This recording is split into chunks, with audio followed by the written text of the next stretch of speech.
Halo, selamat pagi semuanya. Bertemu lagi pada pertemuan ini. Kita akan membahas mengenai listrik statis atau elektrostatis. Pernahkah kalian melihat petir? Tentu pernah ya. Nah, petir ini terjadi akibat adanya perbedaan potensial antara awan dengan bumi atau awan dengan awan lainnya. Jadi kalau misalnya perbedaan potensialnya terjadi antara awan dengan bumi, maka terjadilah seperti pada gambar ini. Petirnya menyambar sesuatu yang ada di permukaan bumi. Sedangkan kalau misalnya terjadi antara awan dan awan, petirnya hanya terjadi di atas saja antara awan dan awan, tetapi bisa kita dengar dan lihat biasanya dari permukaan bumi.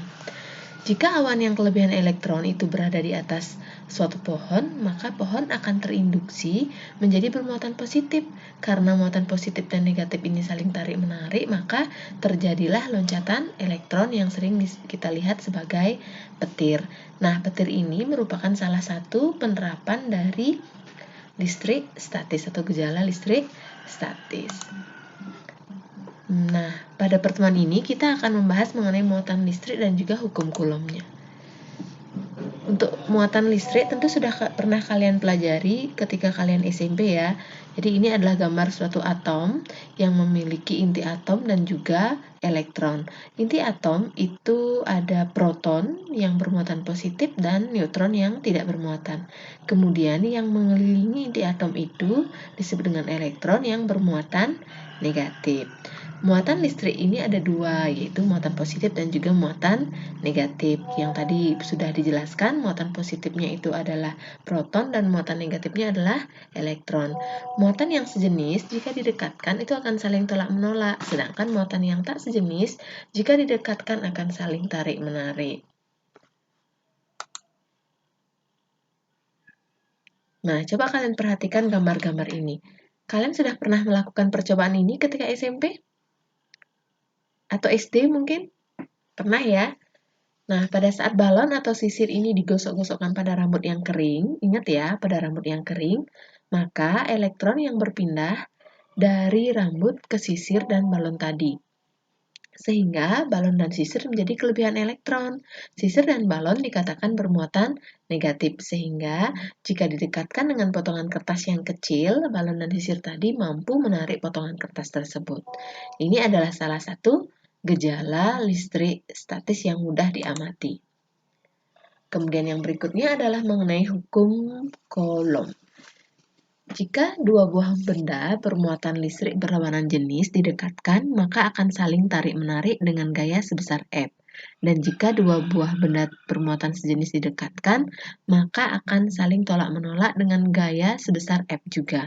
Atas dasar inilah, maka dirumuskanlah hukum Coulomb, yaitu dengan bunyi besar gaya tarik atau tolak-menolak dua buah muatan listrik sebanding dengan besar masing-masing muatan dan berbanding terbalik dengan kuadrat jarak kedua muatan.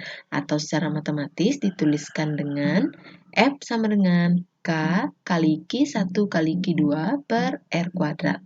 Di mana F ini adalah gaya tolak ataupun gaya tarik.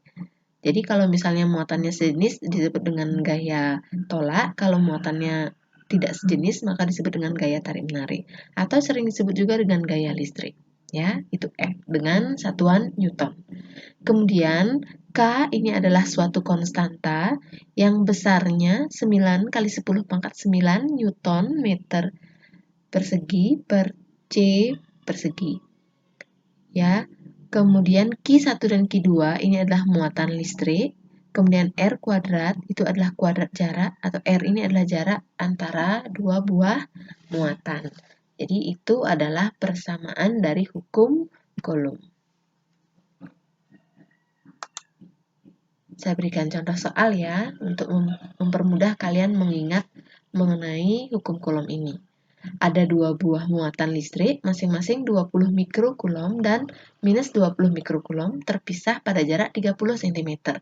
Tentukanlah besar dan arah gaya pada muatan pada setiap muatan. Kemudian yang B, jika jaraknya dijadikan 60 cm, maka berapakah besar gaya antar muatan tersebut sekarang? Jadi penyelesaiannya adalah berikut. Dari soal tadi, maka diketahui Q1-nya adalah 20 mikrokulom, karena ini masih dalam satuan mikrokulom, sedangkan satuan muatan adalah kulom ya, kita harus jadikan kulom dulu, di mana 1 mikrokulom itu sama dengan 1 kali 10 pangkat min 6, sehingga 20 mikrokulom itu sama dengan 20 kali 10 pangkat min 6 kulom. Kemudian Q2 itu adalah 20 mikrokulom, yaitu 20 kali 10 pangkat min 6 kulom. Dengan R, itu sama dengan 30 cm. Kita juga jadikan meter ya, kita jadikan ke satuan standarnya, satuan internasionalnya, yaitu meter, menjadi 0,3 meter. Kemudian yang A, tadi ditanyakan adalah besar gaya pada setiap muatan. Maka digunakanlah persamaan yang tadi, yaitu F sama dengan K kali Q1 kali Q2 per R kuadrat. 9 kali 10 pangkat 9 kali 20 kali 10 pangkat min 6 dikali 20 kali 10 pangkat min 6 per 0,3 kuadrat.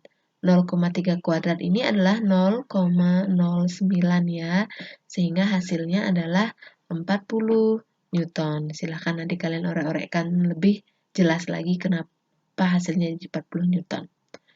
Nah, oleh karena kedua muatannya tak sejenis, tadi kan Q1-nya 20 mikrokulom, Q2-nya adalah minus 20 mikrokulom. Maka, interaksi yang terjadi adalah gaya tarik-menarik. Arah gaya pada muatan Q1 yaitu menuju Q2, sedangkan arah gaya pada muatan Q2 menuju pada Q1, yaitu saling tarik-menarik. Kemudian yang kedua, jarak 60 cm itu sama dengan 2 kali jarak semula. Awalnya kan 30 cm kan, kemudian dijadikan 60, yaitu 2 kali semula. Nah, untuk muatan tetap, maka gaya antar muatan berbanding terbalik dengan kuadrat jaraknya, di mana F itu sebanding dengan 1 per R kuadrat. Dengan kata lain, jika R-nya dijadikan 2 kali semula, atau R kuadratnya sama dengan 4 kali semula, maka F-nya menjadi 1 per 4 kali semula. Jadi, ketika jaraknya dijadikan 60 cm, maka gaya antar muatan menjadi F sama dengan 1/4 kali 40 Newton, yaitu 10 Newton. Jadi, lebih kecil ya. Nah, jadi benar, kalau misalnya muatannya semakin jauh, maka gaya tarik ataupun gaya tolaknya menjadi semakin kecil. Tetapi jika jaraknya diperdekat atau diperkecil, maka gaya antar muatannya menjadi lebih besar. Nah, demikian penjelasan Ibu mengenai gaya Coulomb. Terima kasih.